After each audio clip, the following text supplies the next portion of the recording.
What's cooking, everyone? Welcome back to my YouTube channel. On this episode, we're actually not going to be cooking anything. This episode, we're going to be bottling up some homemade wine that I've made September of last year. We actually crushed it on the 3rd of September. Um, I originally didn't want to do a video on it, but since this was my first time, I knew a lot of mistakes are going to be made. But as I got into it, I figured, hey, you know what? Let me make a video, put some of this information on it for anybody out there, and also for me. Next time when I'll do it, I can watch back and refresh my memory and all the mistakes that I did and what went wrong. I won't go into too much details, but um, here we are. What is it? 6, 7 months into it. I'm ready to bottle it. I actually did bottle some of it. It was in this 5 gallon uh, jug. That's how much we end up having out of 8 5 gallon buckets of grape. And this year I've got Petit Syrah from out here in Lincoln, California. After crushing it,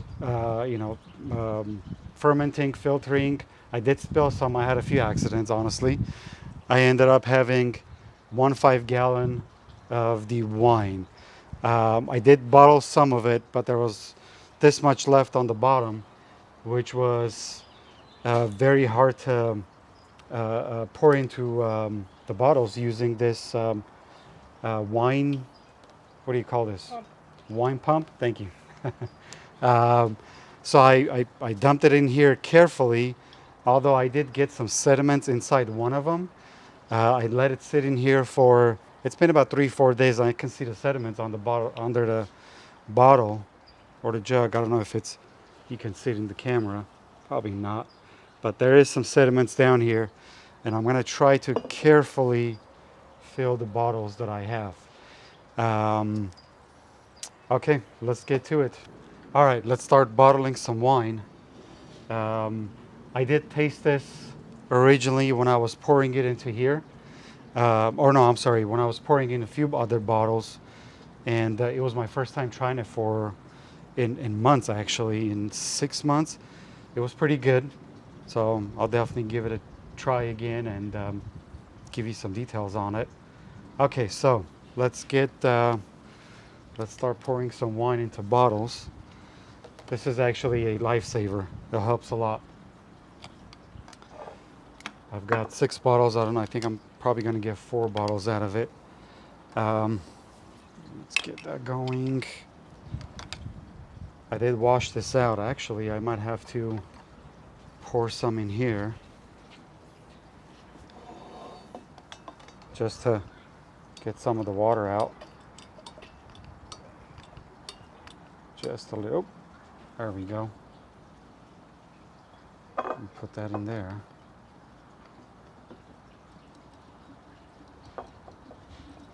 Okay. I swirl this around and dump it. There we go. Okay. Let's get the first one going. Pretty easy. I got everything pretty much off of Amazon.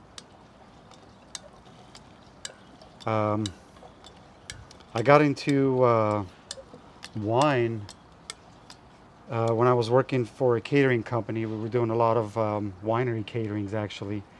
That's when I first got into it. I mean, I drink wine before, but that's when I started drinking more and more. And then when I tried natural wine the first time, it was actually a relative of my on my wife's side that gave me some to try, and it was really good. I was blown away. I want to say it was a, I can't remember what grapes was it actually, but it was really good. It was white wine, a little bit chilled, and the flavors, the smoothness of it, it was completely different than regular store-bought wine. That's when I first tried it. But then when I traveled back to Armenia, back to motherland, I tried there a few times on my wife's side of family, going there, getting some from the city, and actually my brother-in-law, that the town that he's out of, I tried the wine that they made, and it was really, I was blown away. I really fell in love with natural wine. And that's kind of what made me start making wine, I'd say. Um, and this was my first time trying it. So it came out pretty good. First and not the last time. I'm definitely going to have to do it every year. And this is why I wanted to do the video and see the improvements as I go through it. So yeah, we did crush the grapes. It was on 3rd of September. My brother-in-law actually crushed it over here on the side of my house. I have a picture of it. I'll get permission from him and then put it in as part of the video. Um, it's set in a stainless steel um, pot for about a week, and then I filtered it, get all the pulp out. I think I let it sit in there for another day and a half to 2 days, and then filter it into different containers using cheesecloth, and eventually poured it into this glass 5-gallon jug. And it was sitting in here until the first time I tried it was in February, and I left it alone. I've not tried it. I actually drank about a bottle of it with some family, and then I left it alone until about a week ago is when I started actually bottling it. Um, I did buy some labels for it also. I figured, once I do it, I'll label it, put the date on there, what kind of grapes, and then save it. Maybe a couple of years down the line, I'll compare it to the new ones that I make. Whoops. There we go. Oh, grab it. Thank you, sir. You're lucky I saved it. Accidents do happen. Okay, you know what? Actually, I'm gonna stop pouring wine and then try a little bit. This one was a little bit extra. It's a little warm now. Actually, when I chilled a bottle of it in the refrigerator and then tasted it, it was pretty good. Very refreshing. It smells fruity. I'm not an expert in wine yet, I should say, but pretty fruity. You can smell the alcohol. And it tastes good. It's pretty smooth. A little bit dry. Like I said, it was my first time doing it, and actually, I don't know why. I can't remember why and how we picked Petite Sirah. I think that was like the first one available to the vineyard when we went there, and it was really hot. I said, you know what? Let's just grab whatever we can and then walk away. So next thing, what I wanted to do is I got a hydrometer. I was gonna check the alcohol content of the wine. Let me clear out some of it out of it. There we go. I did use this before on some moonshine that I made a while back. I should probably do some more this year. So you pretty much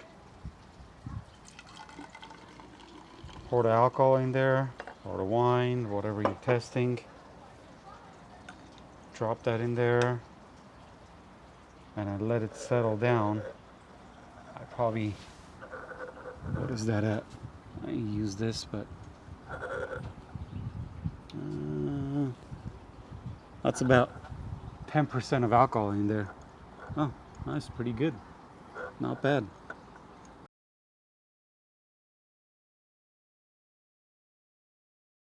All right, let's get this out of the way and do the rest of the bottling. Actually, I'm gonna close this one up. I want to try out the tool that I got. It took me a few tries to get used to it, but gonna bottle this up real quick. Perfect. There we go. I guess you put the cork there. Let me turn it around. Now, I want to see it. I wouldn't break the bottle. Get it closer.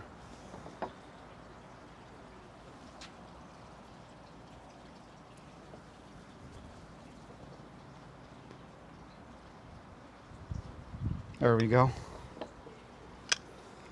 I'm afraid to do it on this table. It slips. The bottle slips out of there. Look at that. Nice, huh?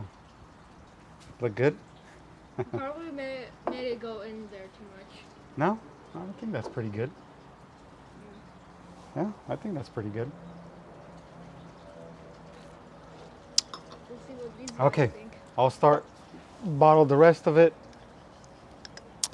And I did buy some pre-made labels, not pre-made actually, some labels that you can do your own printing on there, print it out.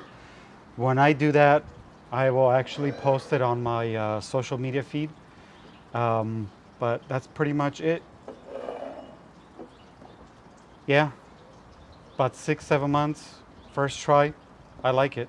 I'm actually happy with it. Thanks for watching. Stay tuned, and I'll put the finished bottle on social media, on Instagram and Facebook. But that's pretty much it. Thank you for watching.